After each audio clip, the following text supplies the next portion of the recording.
வாங்க ஃப்ரெண்ட்ஸ், புரட்டாசி பிறந்தாச்சு. இந்த 30 நாள் நம்ம வீடு அப்படி இருக்கும். இப்போ மட்டும் என்னங்க 48 நாள் சஷ்டி விரதமும் போயிட்டுருக்கு. அப்போ வீடு எப்படி இருக்குன்னு யோசிச்சு பாருங்கள்.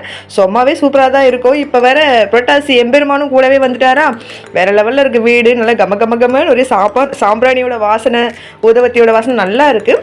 இப்போ என்ன வீடியோ பார்த்தீங்கன்னா, இன்றைக்கி புரட்டாசி முதல் நாள்ன்றதுனால என் ஐயன் பெருமாளுக்கு பார்த்தீங்கன்னாக்கா நம்ம வீட்லேயே முளைச்ச துளசியை எடுத்து மாலை தான் கட்டியிருக்கேன். இது எவ்வளோ ஒரு ஹாப்பியான விஷயம் தெரியுங்களா? நம்ம வீட்லேயே துளசி வளர்ந்து அந்த துளசி எடுத்து நம்ம மாலையாக தொடுத்து நம்ம எம்பெருமானுக்கு போட சொல்லி எவ்வளோ பெரிய விஷயமா இருக்கும், எவ்வளோ சந்தோஷமாக இருக்கும்னு யோசிச்சு பாருங்களேன். நம்ம வீட்டில் பார்த்தீங்கன்னா துளசி செடி வச்சு ஒரு 8 மாதம் போல் ஆச்சு. அதுலேருந்து விதைகளை எடுத்து எல்லா தொட்டிலையும் போட்டு விட்டுருந்தேன். இப்போ பார்த்தீங்கன்னா எல்லா தொட்டிலையும் ஒரு 4-5 செடி நல்லா பெருசாக முளைச்சிருச்சு. ஸோ முளைச்சது துளசி எல்லாமே அழகாக பெருசாக இருக்கிறதால நம்ம கட் பண்ணி கூட சாமந்தி பூ கலந்து சூப்பராக மாலை தான் தொடுத்துருக்கேன். வாங்க நான் மாலை எப்படி தொடுத்துருக்கேன், என்னோட ஐயனுக்கு எப்படி போட போகிறேன்னு சொல்லி உங்களுக்கு காட்டுறேன். ஆனால் நடுவீடு காட்ட மாட்டேன். ஒரு சிலர் நடுவீடு காட்ட வேணாம்னு சொல்லி கமெண்ட்டை நிறைய பேர் சொல்கிறாங்க. தெரிஞ்சவங்க நிறைய பேர் சொல்லிட்டாங்க இனிமேல் நடுவீடு நான் காட்டுறதுன்றது சந்தேகம் தான். நான் ஐயனுக்கு அதாவது எம்பெருமான் ஏழுமலையானுக்கு எப்படி நான் சாமந்தி பூவும் நம்ம வீட்டு துளசியை வச்சு மாலை தொடுத்துருக்கேன்னு சொல்லி உங்களுக்கு கண்டிப்பாக காட்டுறேன். நீங்களும் பாருங்கள், பார்த்துட்டு ரொம்ப சந்தோஷப்படுங்க. எனக்கு ரொம்ப ஹாப்பிங்க. நம்ம வீட்டு துளசி எடுத்து நம்ம மாலை தொடுக்கிறது சொல்ல எவ்வளோ ஒரு ஹாப்பியாக இருக்கும். அது இல்லாமல் யாரெல்லாம் புரட்டாசி விரதம் இருப்பீங்கன்னு சொல்லி எனக்கு கண்டிப்பாக கமெண்ட் பண்ணுங்கள். நான் ரொம்ப எதிர்பார்ப்பேன். நிறைய பேர் இருப்பாங்க ஒரு மாதத்துக்கு. நாங்களும் இருப்போம். 5 வாரம் கண்டிப்பாக நாங்கள் இருப்போம். 3வது வாரம் சாமி கும்பலான்னு சொல்லி பிளான் போட்டிருக்கோம். மற்றதெல்லாம் அவர் கையில் தான் இருக்குது, நம்ம கையில் ஒன்றுமே கிடையாது. வாங்க மாலை தொடுக்கலாம்.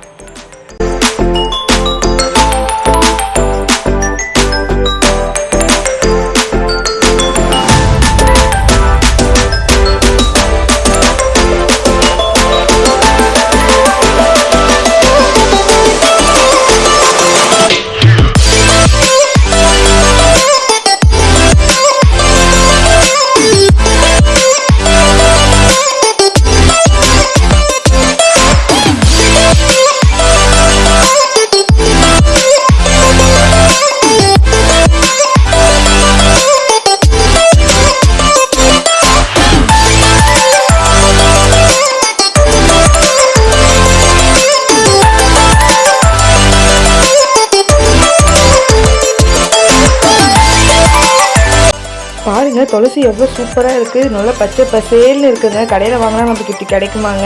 ஆனால் எல்லாருக்கும் இப்படி கிடைக்கும்னு சொல்ல முடியாது. கிடைக்காதவங்க கடையில் வாங்கி நீங்கள் புரட்டாசி முதல் நாள் என் ஐயன் அதாவது பெருமாளுக்கு விஷ்ணு பகவானுக்கு கண்டிப்பாக போடுங்க. என் ஐயன் சொன்னால் நம்ம முருகரையும் சொல்லுவோம், சிவபெருமானையோ சொல்லுவோம், விஷ்ணு பகவானையோ சொல்லுவோம். அதனால் எப்படி சொன்னாலும் யாருமே கொஞ்சம் குழப்பிக்கக்கூடாதுல்ல, அதுக்காகத்தான். இந்த மாலை பார்த்தீங்கன்னா நான் கட்ட பிறகு நான் காட்டுறேன் பாருங்கள். கிட்டத்தட்ட சாமந்தியும் துளசியை வச்சு கட்டின பிறகு 4லேருந்து 4 முழத்துக்கு மேலே தான் வந்தது. எனக்கு ரொம்ப ஹாப்பிங்க. நான் சாமிக்கு போட வரேன். நாளைக்கு புரட்டாசி 1 பெருமாளை நல்லபடியாக சூப்பராக சந்தோஷமாக வரவேற்கலான்ட்டு பிளான் போட்டிருக்கேன். தேங்க்யூ.